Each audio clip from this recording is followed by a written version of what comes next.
So hey everyone, welcome back to another quick and very interesting tutorial where in this quick tutorial I'm going to show you how you can fix if you're facing the black camera issue on your iPhone.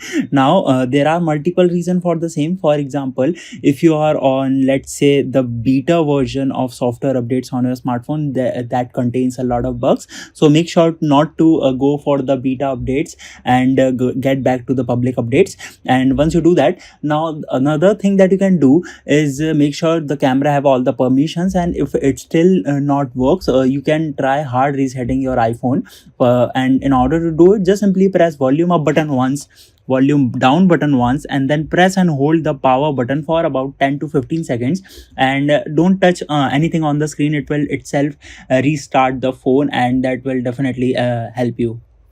Alright, so that's it for this tutorial. I hope this video will be helpful for you. Make sure to hit the like button and subscribe button for more such helpful and interesting tutorials. See you in the next one. Take care.